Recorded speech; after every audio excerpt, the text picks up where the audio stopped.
हाँ भाई, एक बार पुनः आप सब बच्चों को नमस्कार। हम हिंदी अनिवार्य की क्लास है ये। और इस कक्षा में हमने तुलसीदास पाठ को पढ़ा है। तुलसीदास पाठ में हमने कवितावली के समस्त पद पढ़े।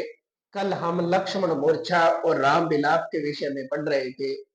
और पढ़ते हुए हम यहाँ तक आ गए थे कि लक्ष्मण को मूर्छा लग जाने के बाद में भगवान श्री राम की कितनी दयनीय स्थिति हो जाती है।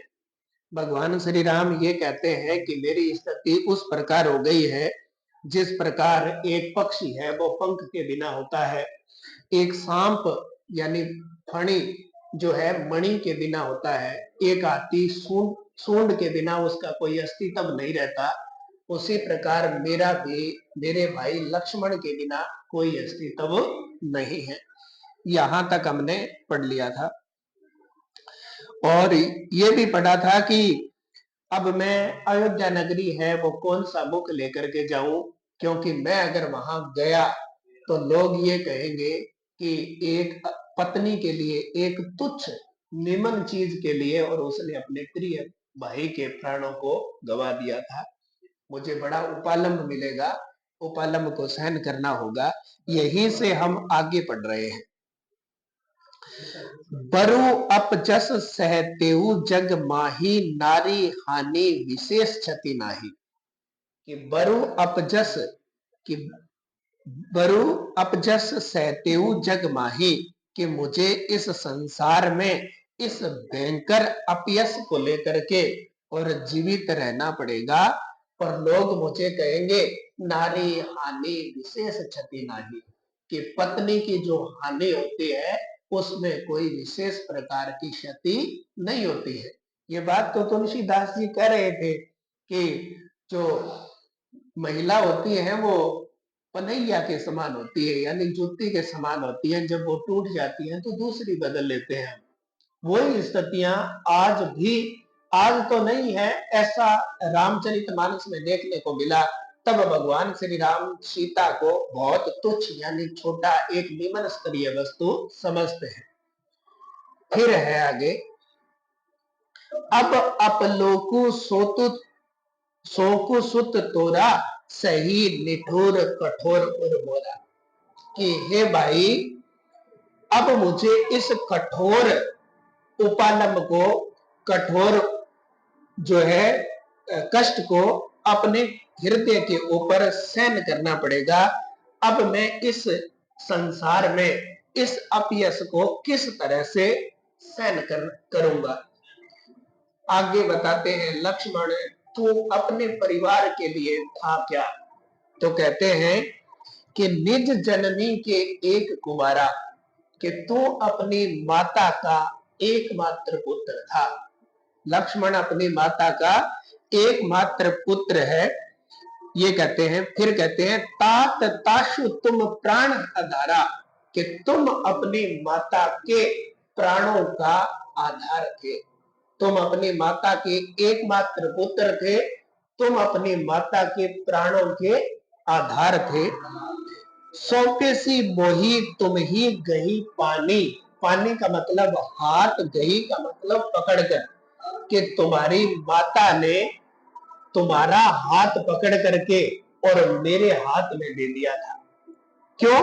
क्योंकि सब विधि सुखद परम हित जानी, और इसलिए क्योंकि मैं तुम्हें सब प्रकार से सुखी रख सकूंगा, ये सोच करके, और तुम्हारी माता ने तुम्हारा हाथ है वो मेरे हाथ में दे दिया था, कि आज से लक्ष्मण को आपको सौंपा। ये सुख में हो कि दुख में हो, इसकी समस्त जो पालना है वो तुझे ही करनी है। उतरू कहां देवू तही जाही, कि वहां जाकर के और मैं तुम्हारी माता को क्या उत्तर दूंगा। वहां जाकर के मैं उन लोगों को क्या उत्तर दूंगा। और उठी किन मोही सिखाऊं भाई, कि हे भाई तो उठ करके और मुझे ये बात सिखा, कि मैं उन लोगों को जाकर के और क्या बताऊंगा, क्या कहूंगा।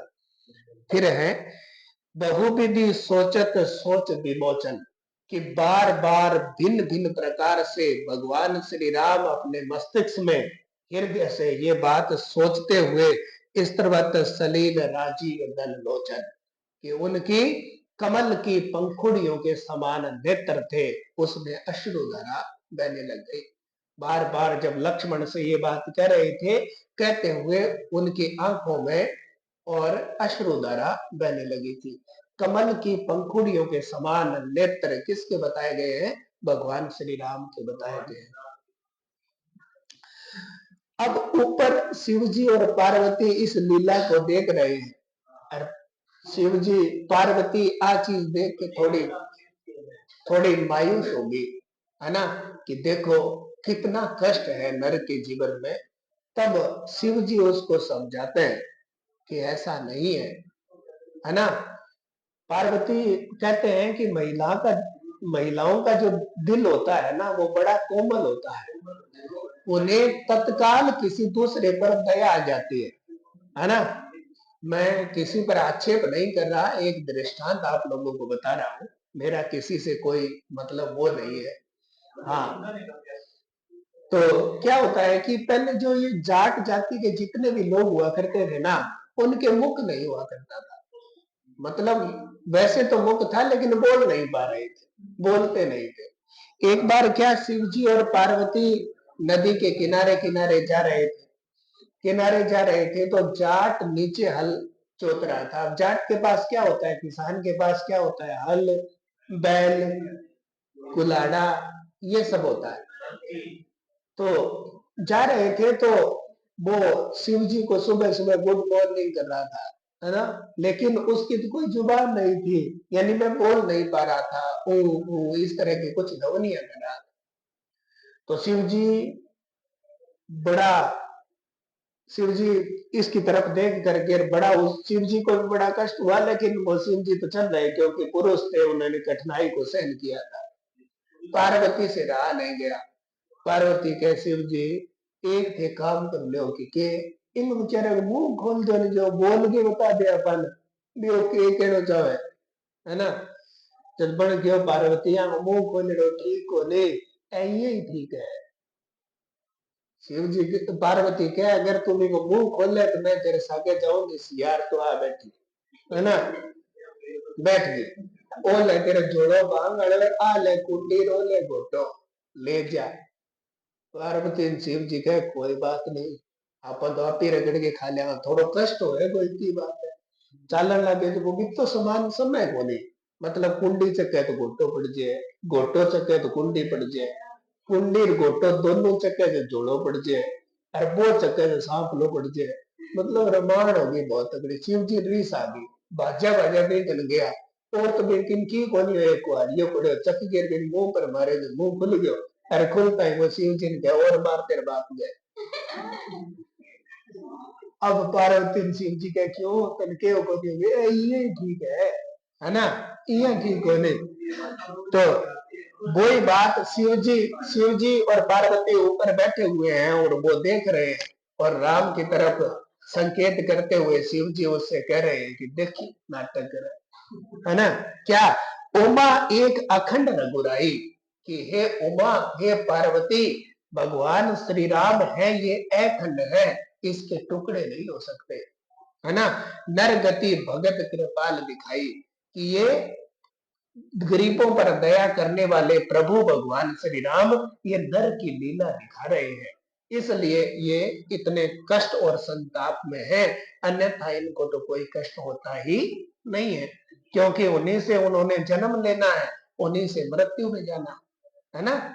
ये बात श्री कृष्ण के वृतांत में हमें देखने को मिलती है कि सारा जितना भी ब्रह्मांड है ये जो श्री कृष्ण का शरीर ही तो है, उसी से लोग जन्म ले रहे हैं, उसी से मृत्यु हो रही है। एक बार बचपन काल में छोटा बालक था श्री कृष्ण, और मिट्टी खा जाते हैं बालक अक्सर, उनको ब्रह्मांड के विषय में नहीं पता, है ना। कितने अच्छे कपड़े पहनाओ, मैं तो रेत तो चकेगा सिर पर रखसी, है ना, का नाड़ी में काट दो वो भी में जाके खेल सी, है ना। यही है, बच्चे तो ऐसे ही होते हैं, तभी तो उसको भगवान का रूप कहते हैं। तो माता यशोदा ने पूछा कि तूने मुंह में क्या खाया है, तो मुंह बंद करा, क्यों कुछ नहीं खाया, खोल के दिखा वो, कि नहीं मान रही ना माता तो मुंह खोल के दिखाया तो अखिल भुवनचर अचर सब हरिमुख में लखी मातो चकित भई गदगद बचन हर्षित दृग पुलकातो, कि उसने देखा कि संपूर्ण ब्रह्मांड है वो उसके मुख में थे, लोग उसी से जन्म ले रहे थे, उसी में मृत्यु को समा रहे थे। स्वयं यशोदा भी उस ब्रह्मांड के अंदर खड़ी हुई दिखाई दे रही थी, है ना। यशोदा ने कायरी आ गई, है ना, पड़ गई, मतलब यानी बेहोश हो गई थी, या ना देख नहीं पा रही थी कि ये कोई बालक थोड़ी है, बड़ा नटखट है, पता नहीं क्या क्या किस किस तरह के कर्तव्य करता है ना। तो यही बात थी। प्रभु प्रलाप सुनी कान बिकल भई बानर निकर आई गयो हनुमान जिमी करुणा मह वीर रस। विरोधाभास अलंकार है इसमें, कि प्रभु का प्रलाप अपने कानों से सुन करके जितने भी बंदर और भालुओं का जो समूह था वो सब भी व्याकुल हो गए। इतने में वहां हनुमान जी आ गए और ऐसे लगा कि पहले करुण रस था और करुण रस में ही वीर रस की प्राप्ति हो गई। सब लोग बहुत प्रसन्न हो गए। अब कौन मरण देव, अब जिया देव, है ना। हनुमान जी आ गए। अब क्या, आते ही हनुमान जी से मिले भगवान श्री राम, गले मिले थे। हाँ, हर्षि राम बटेहु हनुमाना अति कृतज्ञ प्रभु परम सुजाना, कि हनुमान जी से भगवान श्री राम बहुत प्रसन्न होकर के गले मिले और किए हुए उपकार को प्रभु ने स्वीकार किया कि आपने बड़ा उपकार मेरे ऊपर किया है। तुरंत वेद तब किनी उपाई, और तुरंत वेद सुसेन ने लक्ष्मण का उपाय किया। उठी बैठी लक्ष्मण हरसाई, और लक्ष्मण खड़े हो गए और बहुत प्रसन्न नजर आ रहे थे। अब देख रहे हैं इन्हें डॉक्टर खड़े हुए हैं, कुंडिन की रगड़ेडो पड़े हैं, खटे गोटो पड़े हैं, सारा बांदर बाहर कर भेड़ा हो गया।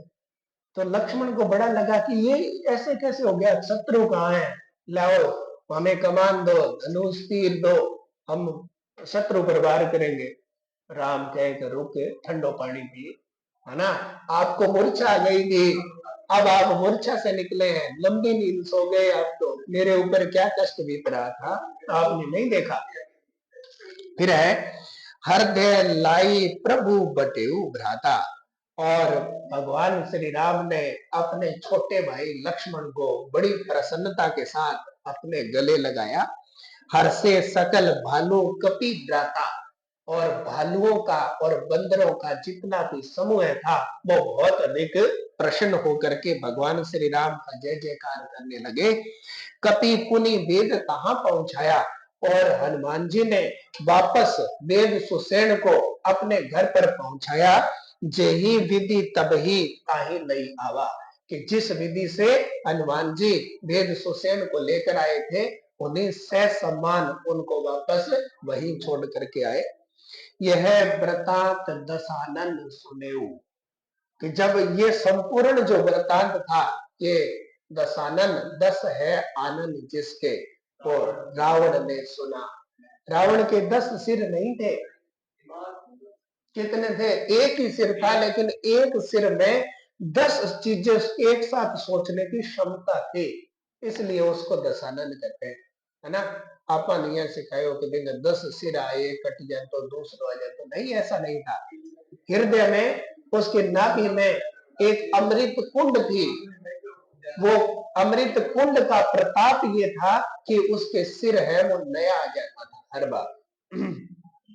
तो अति विषाद पुनि पुनि सिर धन्यो, वो बार बार दुख में और अपने सिर को खुजलाने लग गया था। अब क्या होगा, तो व्याकुल कुंभकर्ण पही आवा। अब और सारे जितने भी उसके बड़े बड़े राक्षस थे, जितने भी मतलब इस संपूर्ण चराचर जगत के ऐसे राक्षस थे जो एक साथ 2-2, 3-3 हजार लोगों के क्या करते थे, एक साथ क्या कर लेते थे, एक साथ उनको एक साथ खा जाया करते थे, ऐसे राक्षस थे। तो व्याकुल कुंभकर्ण पही आवा, व्याकुल होकर के कुंभकर्ण के पास आए। विविध जतन करी ताहि जगावा, और भिन्न भिन्न तरह के प्रयास करके और कुंभकर्ण को जगाया गया। कुंभकर्ण एक दिन जागता था और 6 महीने सोता था। इतना भोजन करता था, 8 गाड़ी से नाश्ता होता था। थे जितना स्कूल में जितना विद्यार्थी हो गए एक सागे भोजन खवाई तो इतो तो वो झाड़ मुकाड़ दे तो बोलचा है ना। यानी एक 7,000 व्यक्तियों को एक साथ दिया पन्नी थ्रेसर चके करे नहीं छूटता हूँ बिया चक ले दो है ना इतने को। और इतना इतना विशालकाय शरीर था कि गांव के बाहर एक फिरनी हुआ करती थी भी फिरनी जानतो नहीं सोतारण ज्यादा इतना शरीर बड़ा था। और भुजाएं बल प्रताप इतना था कि पूरे लंका में नहीं था जितना कुंभकर्ण में था। खार वर्गत वगमोन छन बाल पकड़ के हिंडा ले लेता चाहिए है ना। और वो माँ की समझ गई हाथ लगा तो इतना मछली जनता सके है। हाँ राम भगत था। तो उसके लिए आपको क्या लगता है घर में पलंग होगा? पलंग नहीं हुआ करता था, सीधो सीमेंट को बनाए एक चौकी हो तो भी पर आ गई है पड़तो है ना। यानी एक गांव जिया पल्लू पूरा बस रहे इतने तो वही है सुन तो इतना बड़ा भवन उसका था ऐसा वृतांत बताते हैं। तो को विभिन्न यत्न करके उसको जगाया, भिन्न भिन्न प्रकार के यत्न करके जगाया था। कुंभकर्ण को नींद तब खुलती थी जब उसको भोजन की सुगंध आती थी। 8 ड्रम पानी एक सागे पीन तो देव तो कुल्लो कुल्लो तो है ना। कितने मटकों में भोजन बनता था, कितने बड़े बड़े मटके हुआ करते थे बाने या सुट्टा उचक ले तो है ना। तो कहने का मतलब इतना शरीर था उसका बजरांग कि वह अगर मैं ये कहूं 6 महीने अगर लंका में जाग जाता था तो पूरा कोष खाली हो जाता था, अनाज नहीं बचता था खाने के लिए। इसलिए उसको वरदान दिया गया था तो एक दिन जागे वो 6 महीना सोए। ये था। तो जागा निशिचर देखिए कैसा। निशिचर का मतलब होता है रात्रि में विचरण करने वाला। अब रात्रि में विचरण कौन करता है? राक्षस करते हैं। जो रात को जाग करके गलियों में इधर उधर घूमते हैं वो राक्षस होते हैं।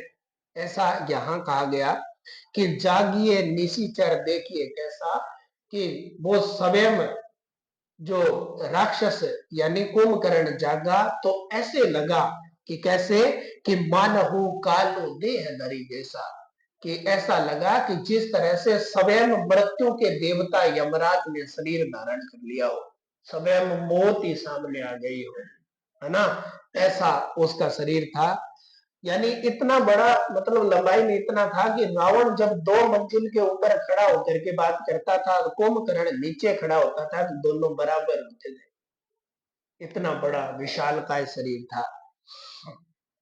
तो कुंभकर्ण पूछा कहो भाई, कुंभकर्ण ने पूछा क्या हो गया भैया, काहे तब मुख रहे सुखाई, तुम अपना मुख है वो कैसे सुखा रहे हो, अर्थात तुम इतने उदास क्यों हो, क्या बात हो गई। कथा कही तब ते ही अभिमानी, कि जितनी भी कथा थी कैसे तो वह लंका में सीता का हरण करके लेके आया था, कैसे भगवान श्री राम ने आक्रमण कर दिया था, ये सब बातें उन्होंने बड़े अभिमान के साथ कही। जही प्रताप सीता हरि आनी, कि जिस तरह से सीता का हरण करके लेके आया था ये सब वृत्तांत उसने कह दिया था। मंदोदरी भी रावण वो राम की बड़ी भगत थी है ना। मंदोदरी ने एक बार कहा भी था कि रावण से कि आप है वो किसके ऊपर अभिमान कर रहे हो है ना। भगवान श्री राम का एक दूत था सेवक, उसने पूरे समुद्र को बांध करके एक बाट बना के दी है ना। और तुमसे लक्ष्मण के द्वारा खींची गई एक रेखा थी वो भी पार नहीं हो सकी थी। जब तुम उस भगवान के दूत का एक निम्न प्राणी का भी कुछ नहीं बिगाड़ सके तो भगवान श्री राम चीज क्या है। प्रियतम अगर आप अपना भला चाहते हो ना तो वापस सीता को छोड़ाओ, ये स्वयं जगदम्बा का अवतार है, कोई सामान्य स्त्री नहीं है। सीता के पास इस तरह के वस्त्र हुआ करते थे, बल दौड़ा कौन पड़ता, मतलब ऑटोमेटिक की चमक रहती वहां हमेशा, मतलब प्रज्वलित ही रहते थे वो, बड़े सुंदर थे। रावण ने भेजा भी था वस्त्र, सीता से कह दो ये वस्त्र पहन ले और हमारी अधीनता स्वीकार कर ले। बैठे तेर कर का मन 365 मिले दिन में इया जे मन कोई ले जा ना। हाँ यानी अगर तो इया मन कोई ले जा तो मैं तो जंगल में रहती बट तेर वो का मोटा तो कोई नहीं होता, लेकिन तूने छल किया एक ब्राह्मण का वेश धारण करके, है ना। वो बात मुझे कहीं ना कहीं कष्टप्रद लगती है। तो कहते हैं छल करे ना तो धोखे से नहीं करना चाहिए। छल तो श्री कृष्ण ने भी किया था, लेकिन प्रत्यक्ष किया उसने। श्री कृष्ण ने किया था ना कि अश्वत्थामा था, वो मृत्यु को प्राप्त हो गया था, अश्वत्थामा हाथी। और युधिष्ठिर से कह रहा है कि युधिष्ठिर तू ये कह दिया अश्वत्थामा मर गयो। अब युधिष्ठिर कह मेरे तो झूठ तो कही जगह, अगर मैं झूठ कह दूं तो मेरे सत्य का कोई ठिकाना ही नहीं रहेगा, अर्थात मैं तो सत्य को जीत रखा है मैंने। तो ये कहते भी अश्वत्थामा मारा गया वो हाथी है कि पुरुष है ये मुझे नहीं पता। हाँ ये तो मैं कह दूं कि अश्वत्थामा मारा गया नरा वा कुंजरा वा, कि वो हाथी है कि पुरुष है ये मुझे नहीं पता, लेकिन मारा गया। अब अश्वत्थामा मारा गया इतनी बात तो सब लोगों ने सुनी, नरा वा कुंजरा वा ये कह रहा था, तब तक श्री कृष्ण ने अपना शंख बजा दिया था। तो वो छल नहीं था तो क्या था, छल लिया उसने। अब वो आवाज तो किसी ने सुनी नहीं, अश्वत्थामा मर गया, ये बात सुनी तो कौरवों का मनोबल टूट गया था और इसलिए पांडव युद्ध जीत गए। अन्यथा ऐसा हो भी सकता है क्या 5 आदमी कितनी करोड़ों की सेना को हरा दे। महाभारत के युद्ध में 18 चतुरंगणी सेना लड़ी थी। एक चतुरंगणी सेना में 2,18,700 सैनिक होते हैं। 18 चतुरंगणी सेना लड़ी थी और मिट्टी में मिल गई थी, है ना। तो एक में जैसे इस सेना के 4 भाग होते हैं, कुछ पैदल होते हैं, कुछ रथ पर होते हैं, कुछ घोड़ों पर होते हैं, कुछ हाथियों पर होते हैं। 21,870 जो होते हैं वो रथ पर होते हैं, उसके 3 गुना घोड़ों पर होते हैं, 5 गुना पैदल सैनिक होते हैं। टोटल जोड़ के देख लो 2,18,700 सैनिक। तो कहा तात कपि ने सब निशिचर मारे, कि तात हे भाई बंदरों ने हमारे जितने भी राक्षस थे सबको मार दिया है। महा महा जोधा संघारे और बड़े बड़े योद्धाओं को उन्होंने मौत के घाट उतार दिया है। कौन कौन मारा गया, दुर्मुख सुररिपु मनुज अंसाहारी भट्ट अतिकाय अकंपन भारी। कह दिया कि दुर्मुख मृत्यु को प्राप्त हो गया, देवताओं का शत्रु मारा गया, मनुज नामक राक्षस मारा गया, आहारी नामक राक्षस मारा गया, भट्ट मारा गया, अतिकाय यानी बड़े बड़े शरीर वाला अकंपन है, इसके साथ साथ भारी भारी योद्धा है वो मृत्यु को प्राप्त हो गए। दूसरे कौन, अपर अपर महोदर आदिक वीरा, अपर और दूसरे महोदर, आदिक महोदर यानी एक ही उदर से बड़े उदर से जन्म लेने वाले अपर और वीरा, ये भी दोनों मृत्यु को प्राप्त हो गए। पड़े समरमयी सब रणवीरा, और सब मुख के बल और युद्ध क्षेत्र में पड़े हुए हैं, यानी सब लोग हैं वो अब तक मृत्यु को प्राप्त हो चुके हैं। अब जब ये बात सब कुंभकर्ण ने सुनी तो कुंभकर्ण के मन में संशय उत्पन्न हुआ। क्या संशय, सुनी 10 कंदर वचन तब कुंभकर्ण विखार, कि रावण के समस्त वाणी को सुन करके और कुंभकर्ण है वो व्याकुल हो गया और व्याकुल होकर के कहने लगा, जगदम्बा हरि आनी अब सट चाहत कल्याण, कि हे भाई, हे मूर्ख भाई, तूने स्वयं जगदम्बा का हरण कर लिया है और अब तू अपना कल्याण चाहता है, अब तेरा कल्याण नहीं होगा। अब क्या होगी, अब आपकी मृत्यु होगी, है ना। ये कुंभकर्ण ने अपने भाई रावण से पाठ हुआ पूरा। आज के लिए इतना ही।